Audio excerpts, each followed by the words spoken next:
Welcome to the Co-Host Bros Podcast, where we break down everything short-term rentals, entrepreneurship, and building a profitable hospitality business. Whether you're a host, investor, or property manager, we share real strategies, real insights, and real experiences to help you scale smarter and grow faster. Let's dive in.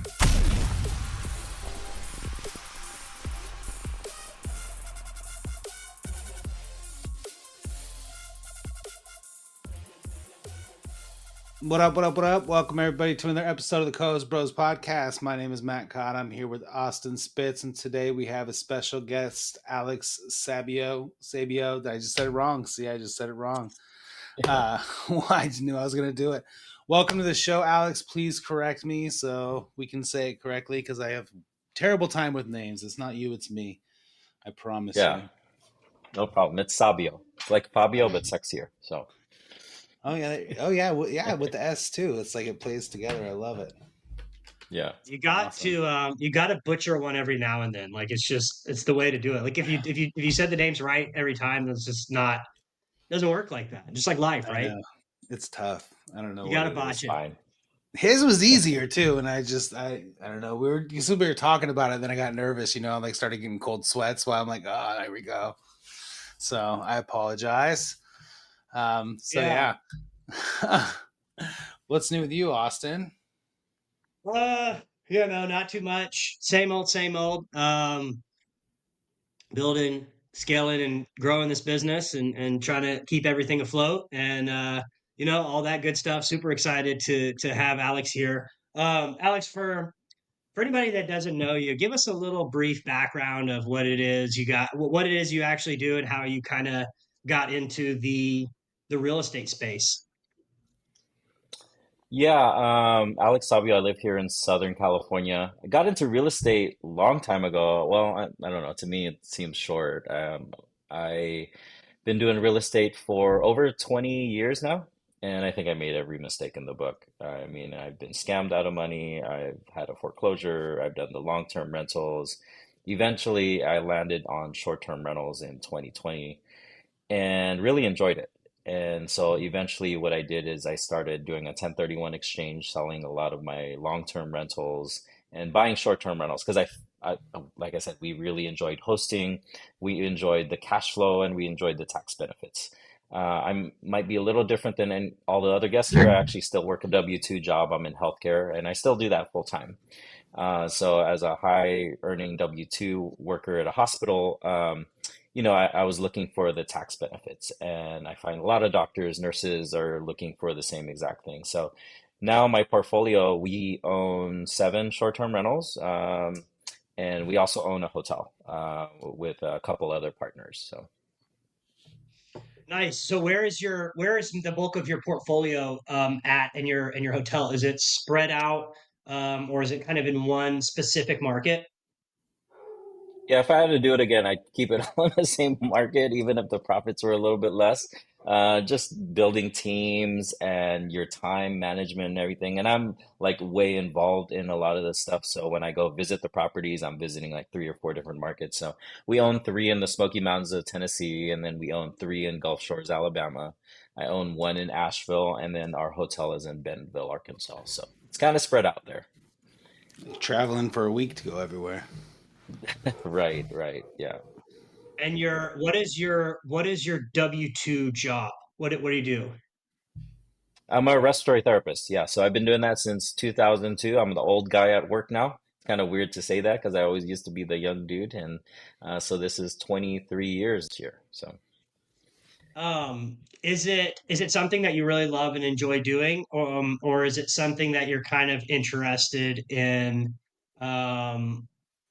having maybe your business replace that, or is it something like, hey, like I just love doing this and I do real estate on the side? yeah, Talk about that a little bit. all of the above. I mean, I enjoy doing it. My specialty is I work with premature babies. So you're talking the smallest baby I took care of was 270 grams. So that's about 9 ounces, and that baby's still alive today. So it's pretty rewarding, sometimes seeing them go from 4 or 5 months premature because those babies have underdeveloped lungs. So a respiratory therapist is very integral in part of that team to keep them alive. So that is something I really enjoy, and it's gotten to the point where it's become second nature to me. It's not that big of a deal. I work 36 hours a week, 12-hour shifts. Um, do I wish I had more time? Absolutely. And like if I generated a little bit more income, I probably would walk away from it. I'm cheap as hell for any of you guys that don't know me, and very conservative. So I'm like, it's a nice safety blanket, to be honest with you. And I mean, they pay us well, give us good benefits, and work in scrubs. So it's not, and I enjoy my coworkers. So it's not that big of a deal for me to stay right now. That's awesome, awesome. man. Yeah. Go for it, Matt. Well, we have a little bit in common. So I'm from California as well, originally from Northern California. I was a premature baby. So maybe somebody like you helped save my life. I was There 4 you go. pounds, 4 ounces. And when I was born in the 80s, they pretty much said, "Hey, you're dead," to my mother. Yeah. And they hmm life flighted me to Fresno, which happened to be the best place for premature babies at the time, which is absolutely crazy because I don't think Fresno is pretty good for anything except for crackheads and car thieves. But Yeah. yeah, so I mean that's kind of cool. It's a good thing. I like that. Where in Southern California you living at? Just out of Inland curiosity. Empire, so it's Okay, about an hour east of Los Angeles. I still tell people I grew up in LA because that's where I went to high school and everything. same But thing. Yeah, I mean, I've been here in the Inland Empire for over 25 years now. So sweet. Yeah, I have family in Hamoa. I just tell everybody to live in San Diego. It's pretty much the same yeah, thing. It's an hour outside. It is what it is. So that's yeah. awesome. So what? So you've done all kinds of real estate for years and years and years. So like, what was the first thing that made you like want to get into real estate, and what was the first thing that you did when you jumped into real estate? It was interesting because I was working night shift in the hospital, and all of these stupid infomercials always came up, and there was some dude talking about invest in real estate with little to no money down, and I wound up buying those CDs and kind of dove all into it. The one thing that's interesting, my grandparents were in real estate, and they owned a bunch of boarding care facilities here in Southern California, and I always thought that was a cool thing to own a bunch of homes. And I remember buying my first home here in Southern California, the prices go up like crazy. So I bought a Mm-hmm. home and it went up, I want to say $70,000 in the first year of owning it. And at that time, I'm earning about $40,000, $45,000 a year. And I'm like, wait a minute, there's something here. So that kind of piqued my interest into getting into real estate. And I knew that's where I wanted to go. So. So what was the first deal you did when you got into real estate? Oh, it's embarrassing because That's for a okay. while there, I didn't tell this story, but at a certain point, I said people need to know because someone will learn from it. So I was, back then there wasn't internet or anything. So there was a nurse investing into something in Inglewood, Colorado, and she said, "Oh, I just bought a duplex for $320,000. You're going to put 5% down." And I already saw it, and it's going to rent for like 1,500 each side. And I'm like, okay, and it's brand new. Let me go check that out. Went, checked it out, saw the lot and everything, put 5% down. I think 2, 3 months later, I get a call from like a SEC attorney saying that, hey, that was a scam and the guy's going to jail, or, and the company's filing for bankruptcy. And I think I got like $1,200 back, right? Wow. And you think about it, like this is 2003, 2002, when like if I would have put $16,000 in an Amazon stock or Apple stocks or something like that, I'd be a millionaire or whatever. But Mm-hmm. for some reason, I kept going with it. Like I probably should have stopped there. Like this is an awful deal. But even with all of those mistakes that I made, I still wind up being on top. And I think if you're just persistent with real estate, and view it as a long-term goal, you'll be okay. I think that's great. That's great. Yeah. Yeah. Yeah. Go ahead. I was just gonna say, so when you're like for your portfolio, do you self-manage your properties as well? I do. Yeah, we self-manage all of our short-term rentals with the help of our VA. My wife was actually able to retire from her W-2 job. She was also a respiratory therapist. We met in school, And because of all the tax benefits and the cash flow, it pretty much replaced her income very easily. And so she helps manage that while I'm still at the W-2. And like I said, we have our virtual assistant to help us out too.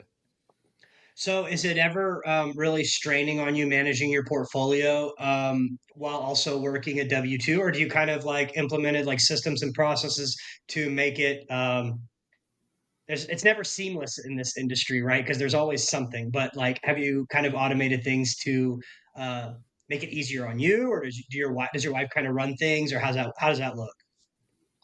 Yeah, really good question. Because to be honest with you, and I think that's something that people don't really talk about is the stress of just being a or a business owner in general never goes seamless.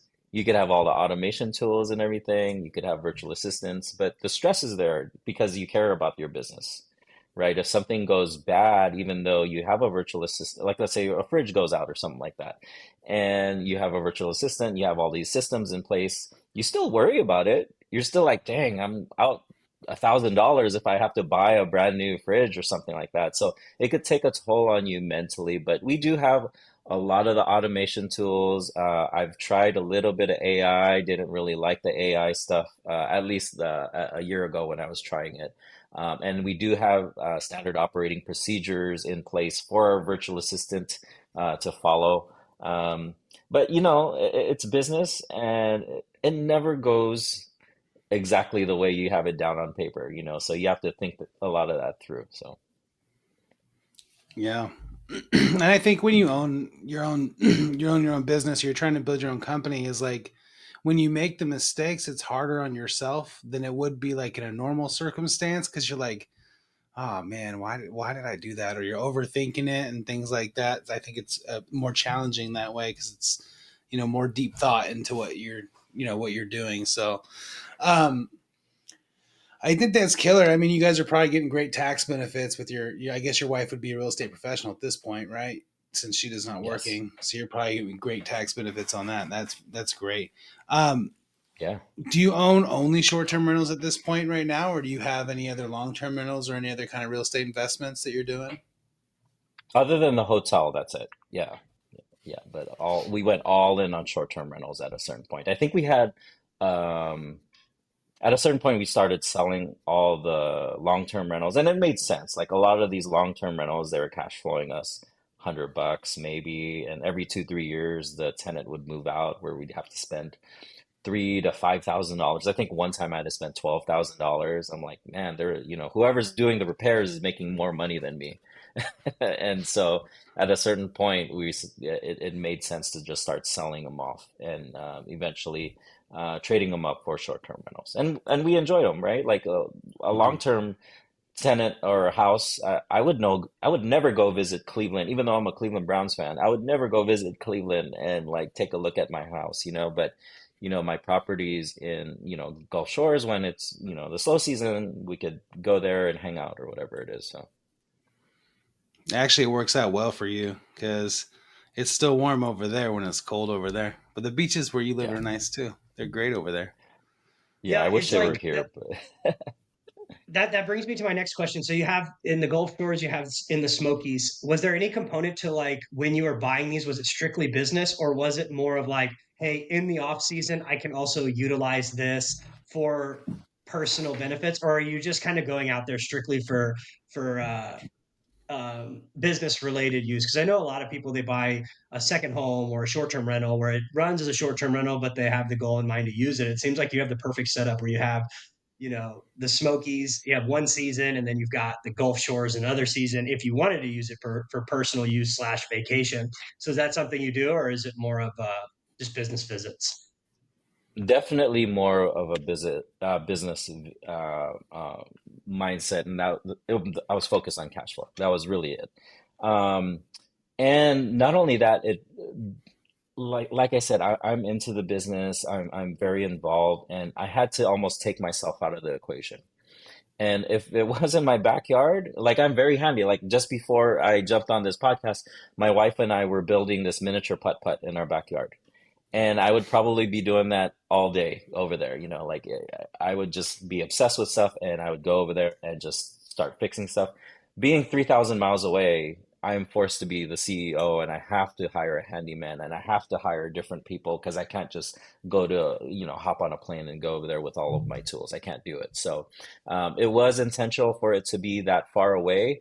Um, I am at a point in life, and this is something with if people are just starting out, that they have to be very intentional with their business and what they really want from it. And if there's no joy in it, it's hard to continue to scale. And so one of the things I'm like Gulf Shores, to be honest with you, it's a kind of a pain in the ass being that close to the beach because your insurance is through the roof and things break all the time. And the guests are harder. For whatever reason, my guests at the beach are a lot harder than the mountains. And not only that, everything breaks down so much easier because of the water, right? And so Mm-hmm. you look at like everyone always talks about the ROI, the return on investment. Well, what's the ROE, the return on energy?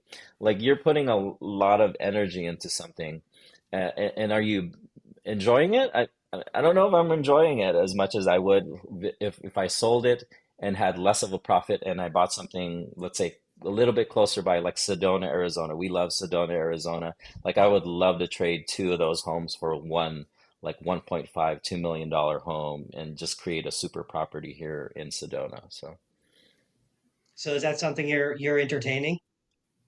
yeah, if I could sell it, I probably would. The market's definitely changed right now. And like I said, it's a different point in my life when I'm not really focused so much on cash flow versus like wanting to enjoy the business, wanting to do something a little bit cooler. So don't get me wrong, like I love like Gulf Shores, those beaches are really cool. I remember the first time I heard of like a beach in Alabama. I was like, Alabama has beaches? I don't even know. Like, what are you Yeah, talking right. about? I didn't even know that there was water close by. So, but I went to those beaches and beautiful, beautiful beaches. I wish I was like, if I was 4 or 5 hours away to where I could actually enjoy it, because sometimes our properties don't rent like during the wintertime. It's completely dead. And, Yeah. if I could enjoy it a little It's the bit best more. time to go to the beach in Yeah, the South is the best time in the wintertime. I'm telling you. right. Hmm. It, yeah. Yeah, I think you hit a really good point there, and I think it's very critical to highlight for our audiences is what you said was that managing it far away versus it being in your backyard. And I've seen this on Facebook a bunch of times, and people say, "What? Like, I want to get into this. What should I do?" And I'm on the side of what you said of like you should not manage in your backyard. And the reason I am anti that, yes, you can learn the ropes, but I think if you're going to manage where you live, you're going to. It's very, very possible that you're going to handicap yourself to solving all of these problems and not treat it like a business and start treating it like an errand runner. So I think that Correct. my encouragement is buy far away to where you can't solve the problem and you're forced to figure it out. Treat it like a business and solve problems from afar. So you put people in place to do these tasks. So I think that's a good point to highlight there because I think if you're managing in your own backyard and the guest runs out of toilet paper, but the house is 20 minutes away. You're going to make that trip, drop off the toilet paper, come back, and you just spent an hour of your time doing something. Versus if you're far away, you figure out how to do Instacart, get it to the house, solve the problem that way. So, um, yeah, I like how you touched on, treating it as a business, like, and you're working to build an actual business. So I love that. That's a good point. Yeah, I had Yeah. a And I friend, think, I helped, he bought something in the Smokies and he said he flew back there two different times because the Wi-Fi went out and he had to go over there and reset it. And I'm like, what? dude, what are you talking about? Like we could pay someone $100, like overpay him $100 to hit the reset button. Yeah. But he flew out there his time, and I was like, eventually you're gonna learn. You know what I mean? You Like you could only do so much. So just tell them to spend $50 and buy a keeper plug. It'll automatically reset your Wi-Fi when it detects outage. right, So exactly. $50, he would have saved $750. Twice, right. Yeah, twice. Yeah, yeah, right. He'd only have to fly out there once and get it set up if he wanted to do it himself. It was that overzealous.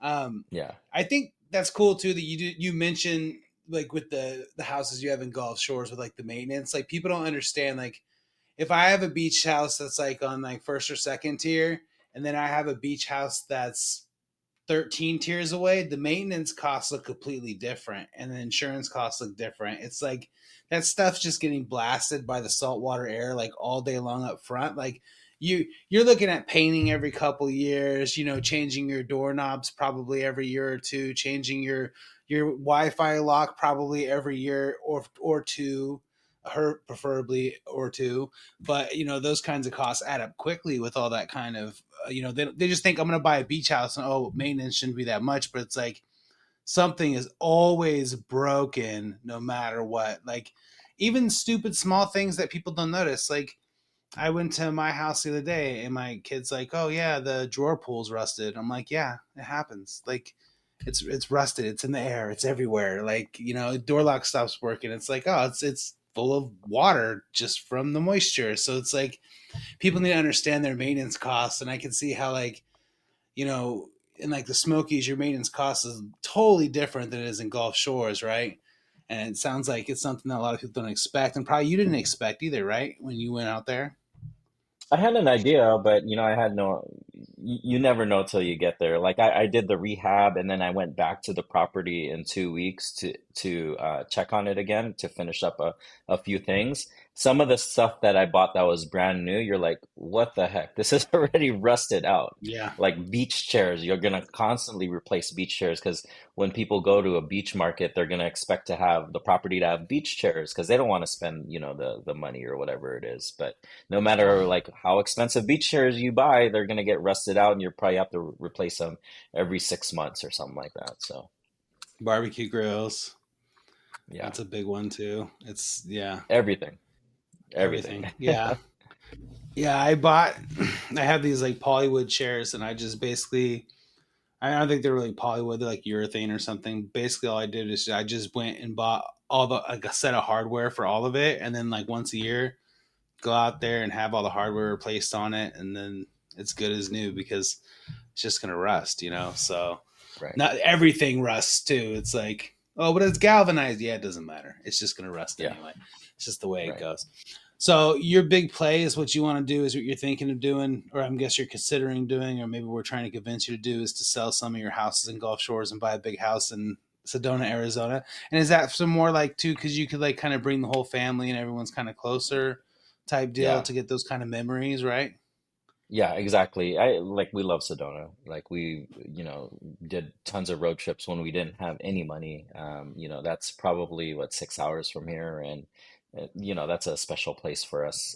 So they're a little bit more of lifestyle. I'm okay taking a little bit less cash flow, and but having more of a lifestyle, I'm okay with that at this point in my life. So, or That's right. if anything, like just having the 7 short-term rentals, could we like condense it down?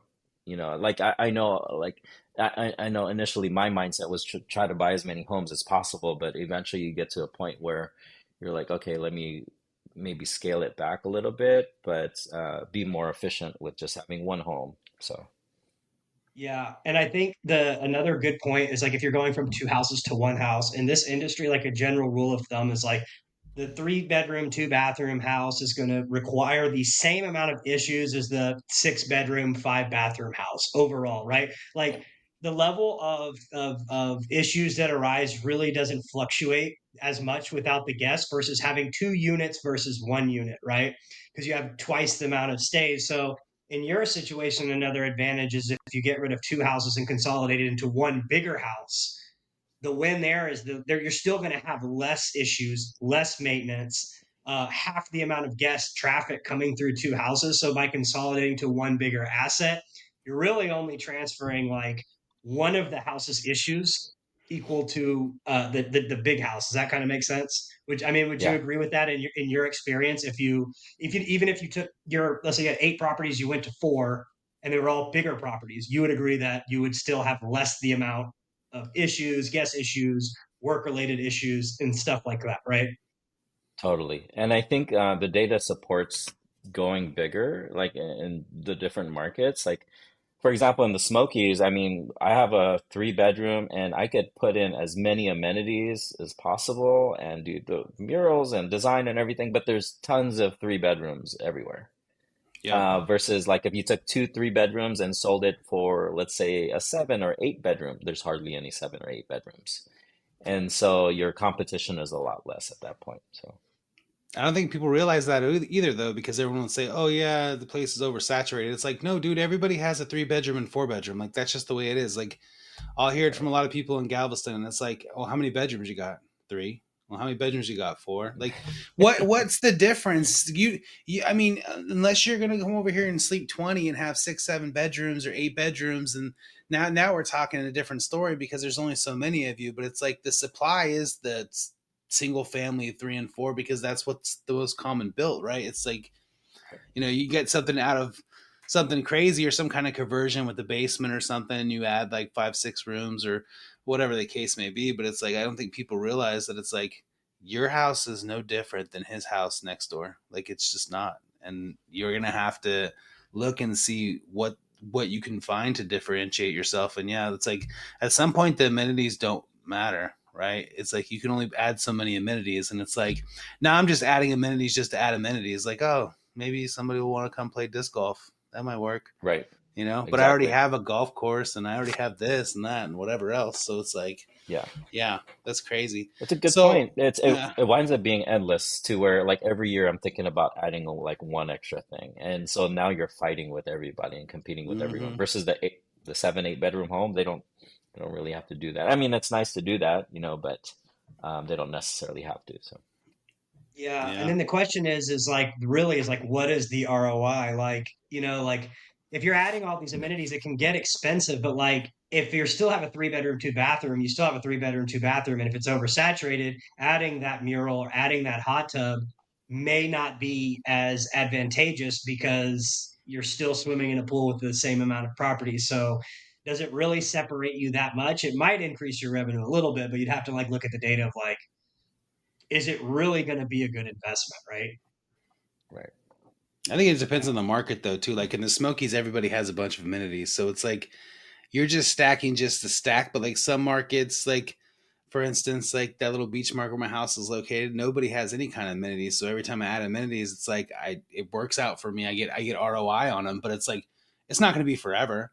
All it's going to take is one person to come in there with more money than I have to be able to take care of it. So it's like yeah, that's all it is. But I mean, all you're doing, and I mean, especially like in the Smokies, is like everybody's just stacking amenities. So it all just depends. I feel like it's market dependent, but yeah, most of the time, I think a lot of issues is that everyone's just trying to stack against each other. Um, so I want to talk about your hotel. So how many rooms is the hotel? it's 76 unit. So it's in Bentonville, Arkansas, home of Walmart. It was actually a Yeah. former Wyndham. It was a microtel. And almost a year ago, we transformed it into something different. It's called the Block Hotel. So yeah, that's been a learning experience to say the least. And it's something completely different. I think everyone that gets into short-term rentals, it's almost like the people that get into long-term rentals, they might consider multifamily just to go bigger. And that was my mindset with it. But it's just a different mentality, like you're having to deal with employees now and like bigger issues, like huge like floods that take out like we had a flood that came in and took out 13 rooms. And so you're Wow. having to scramble to fix all of that. So So is it a lot of like? Is it more like corporate? It's not like more like vacation, right? Is it more like corporate people staying, or are people going to vacation in Bentonville?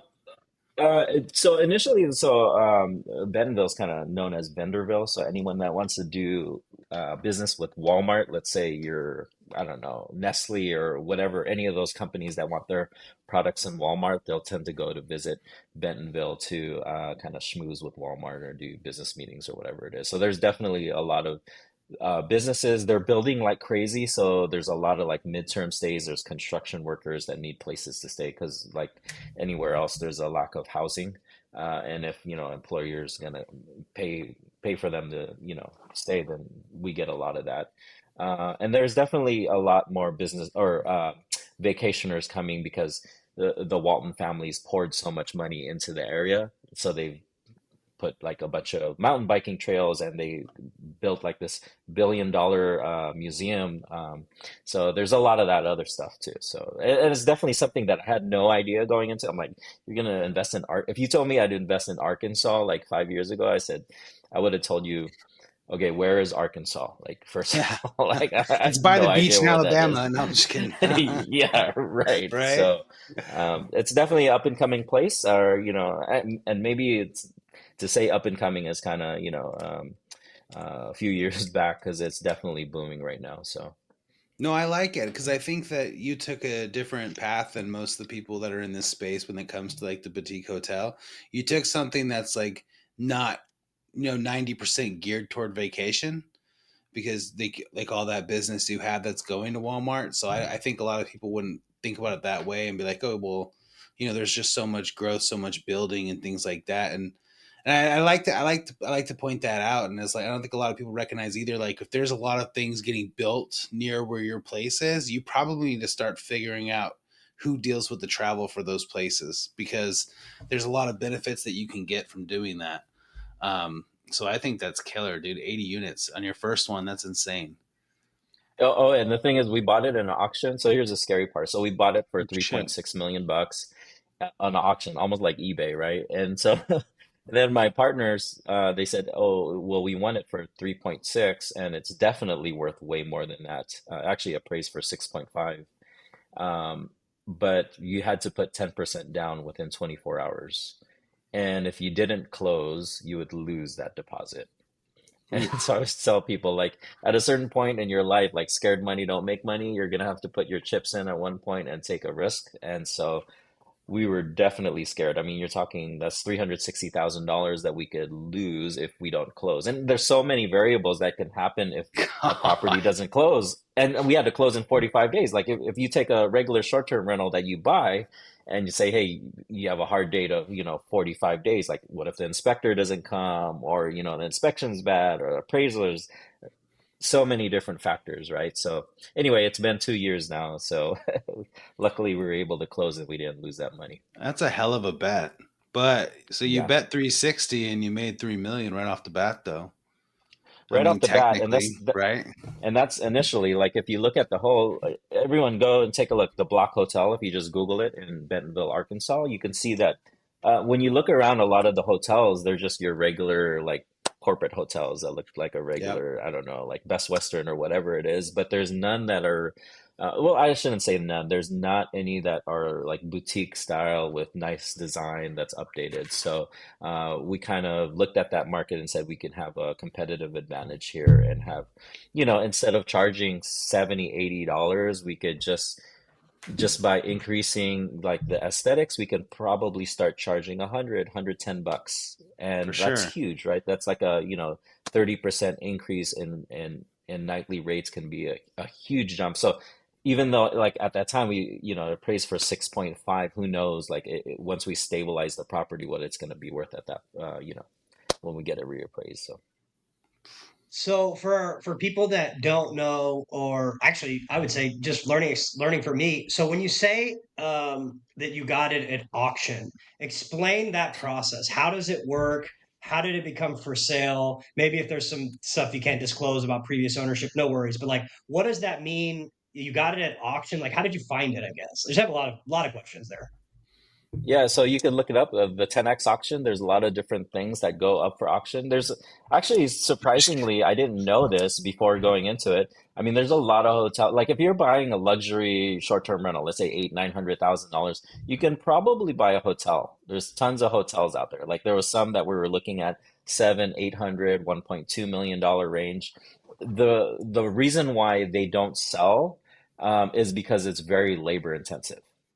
Like, a lot of the hotels that we were analyzing, they were mom and pops. They were living on site, and there's no way I'm living on site. I don't even want to go to my short-term rentals. I'm not going to live on site. So a lot of them were barely getting by, and they were just burnt out, business owners. That's really what they were. And so, if you go in there and put systems in place, and you have to have boots on the ground, that's the big thing. And luckily, like, two of my business partners, they were already living in the city, and they had experience with hotels already. So then we felt comfortable going all in. But yeah, 10X auction, you could look it up today. There's probably a bunch of stuff there that's available. The 10X auction, it's specific, like it has to pass like certain metrics, so on and so forth. So for you to be able to list it on there. So And it was already furnished and everything, so all that came into. Do you have to put a lot of TLC into it whenever you were taking it over? I mean, it was already operating, so we could have left everything the same, but you have to change signage and all of that. And like I said, we wanted to elevate the experience because if you just take over, for example, it was a Microtel by Wyndham. So if you take that over and just slap your name on it, well, nobody's gonna come. Like people go there because they're getting points and it's a brand that they've stayed at before. And if your hotel is exactly the same, then how are you going to build up a customer, a new consumer base that's going to keep coming back to your hotel?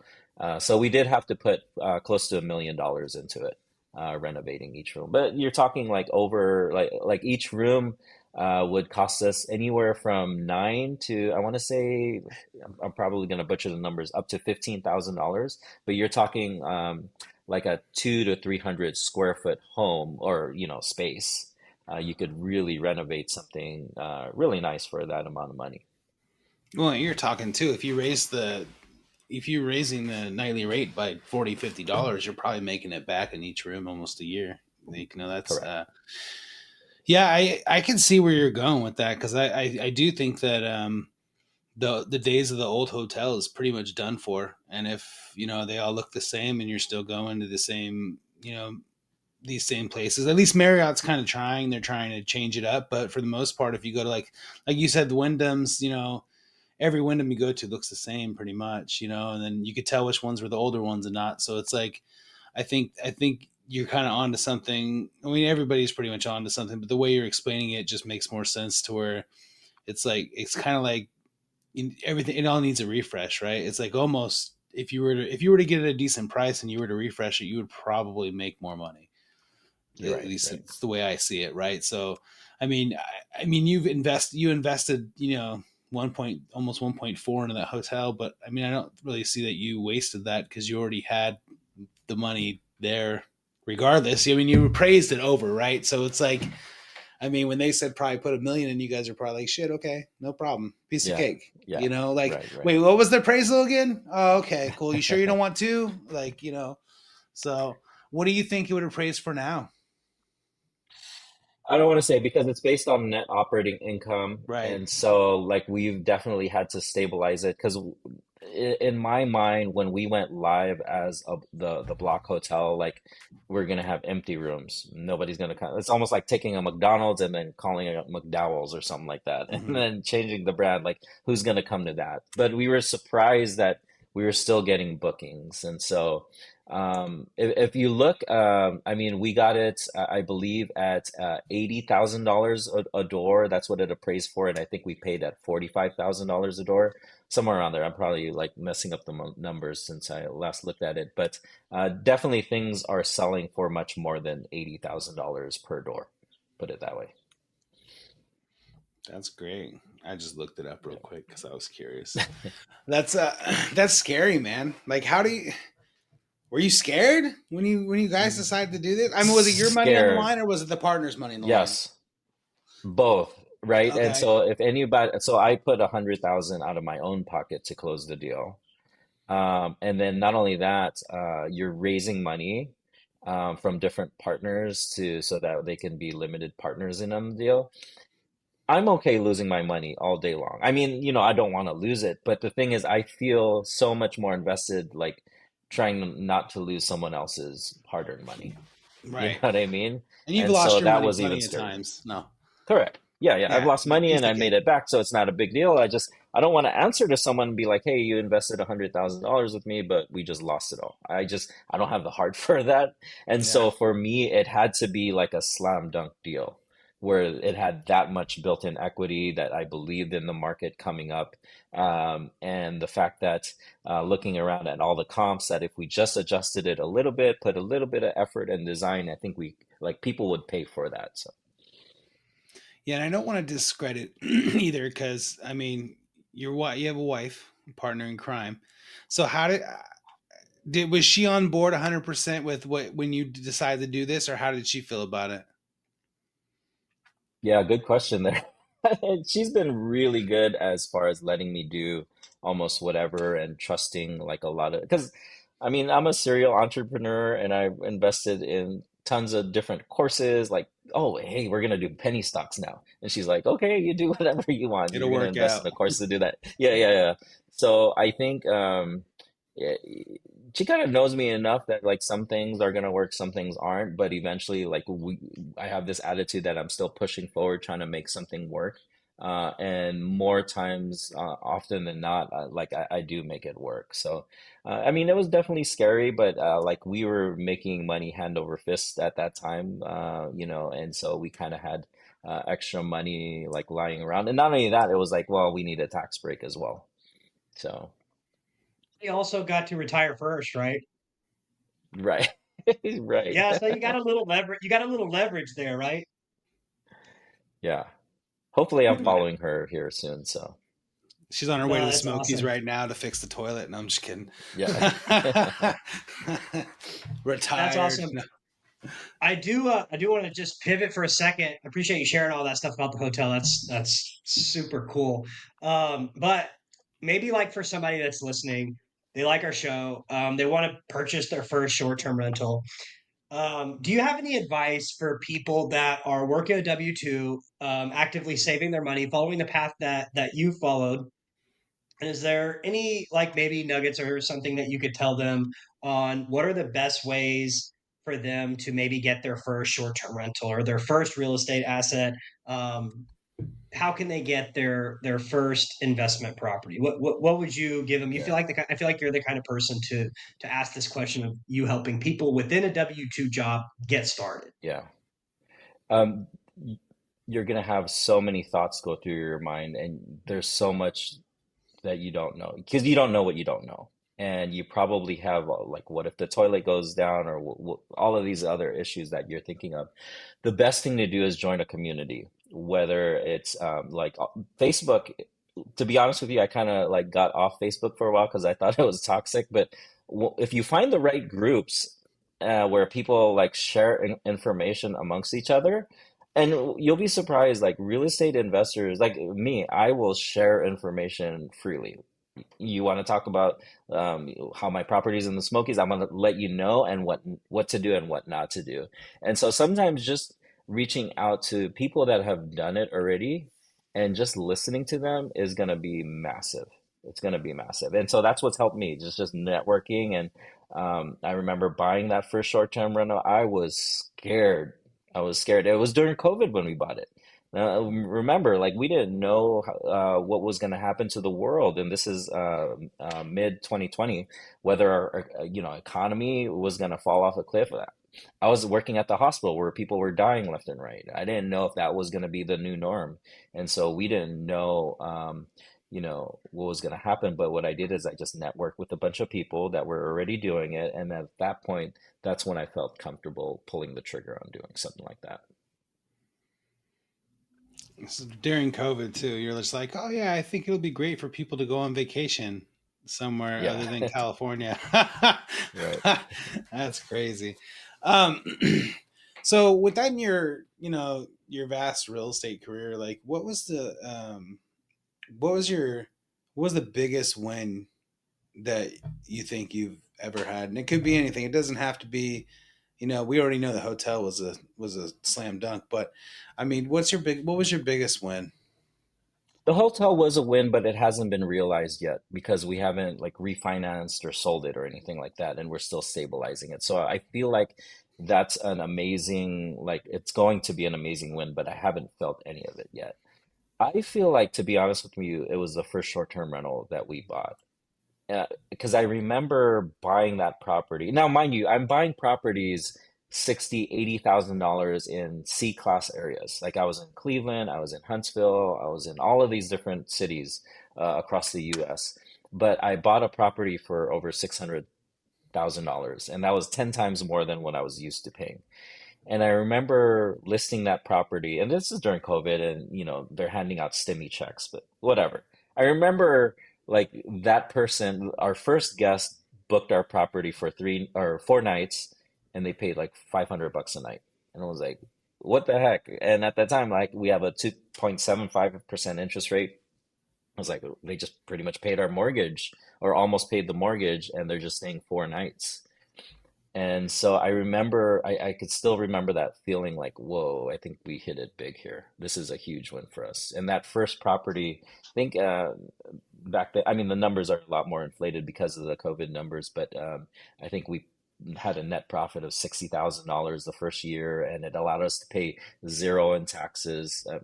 I mean, 4 or 5 years later, we still paying zero in federal income taxes because we understood a system. And not only that, from that, we were able to buy more and more properties from it. So that was definitely like a huge turning point for us. So, Yeah. So the biggest win to me with that, like, is it gave you were unsure and it gave you the confidence to do it again. So like the win there is like the key takeaway is for people to kind of just get started. And once you get started, you'll get your confidence, you'll get your feet under you, you'll figure it out.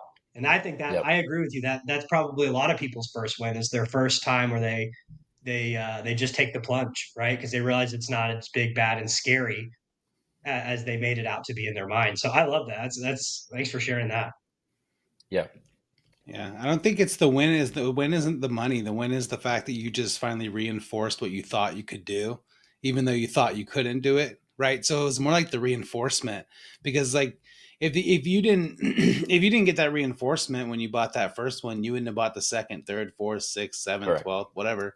You know what I mean? Because you're just like, okay, th- okay, I can do this, and it's like you do, and I do agree with what you say, because people do think of things like, oh, what if the toilet breaks? What if this? That's the first thing my wife told me when I was talking about buying. What if the toilet breaks? I was like, then we'll fix it. What do you mean? And I don't Right. know, but I mean, I don't think about those things. That's just, I mean, I don't think the small, minute things, but my wife does. So it's like she thinks totally different than I do, and I'm just like thinking like, what? Why? What does it matter if it breaks? We'll just fix it. I mean, yeah, it won't be the same thing that we do every day at home. I'll go fix it. That's what Right. happens at home. But so I think that's fantastic. Um, so what's next? Like, what's the plan? Like, are you planning on? I mean, besides maybe selling your two houses and going to Sedona, get a Sedona house, but are you planning to buy another hotel? Like, are you planning just to chill and hang out, or like, what's your plan? I mean, you have to have some kind of escape plan, right, to get out of the W-2, because you said you're almost there. Yeah, I think right now it's definitely wait and see.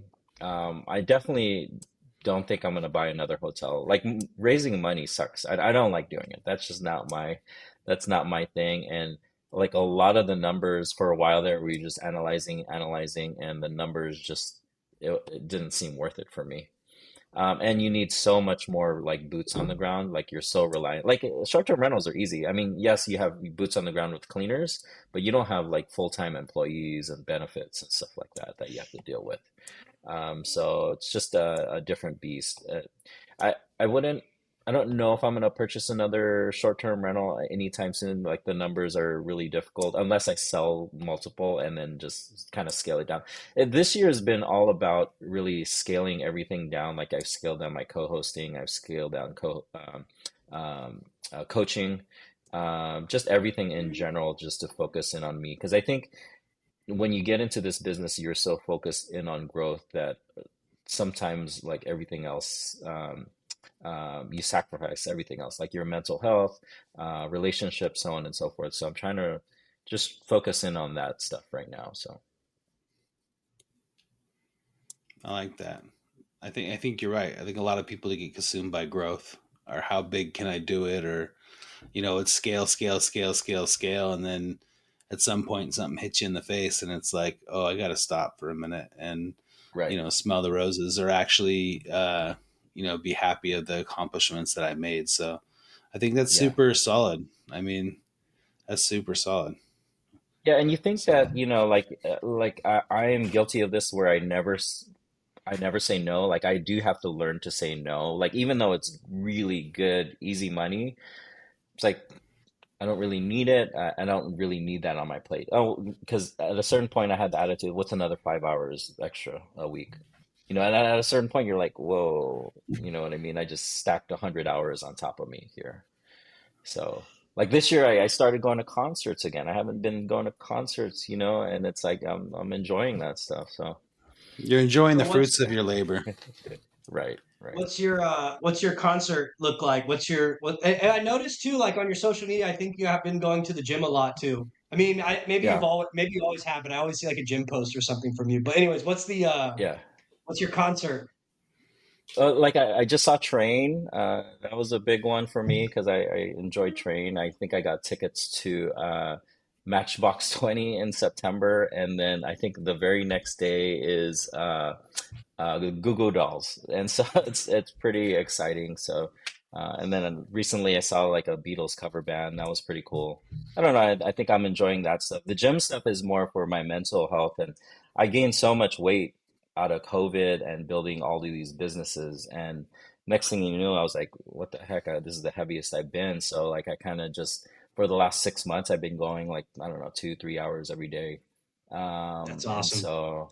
Yeah, yeah, yeah. Not to the point where it's become routine. Because I remember even before getting into short-term rentals, I remember in 2017 I was hiking all the time. I started something called the 52 hike challenge where you hike once a week, every single week for 52 weeks, and you have all of these experiences. And so my mindset at that point was, have all these experiences, build that part of your life, and then everything else kind of follows. So I'm kind of going back to those roots where, try to adventure more and then everything else follows. So Yeah, I love that mindset of more filling your cup up first, and then everything else is just going to be a byproduct of it because you're becoming right. the best version of you, focusing on you, not on money. But when you're the best version of you, the money's going to come anyways, right? I love that. Yeah, yeah. Right, right. Exactly. Yeah. Cool.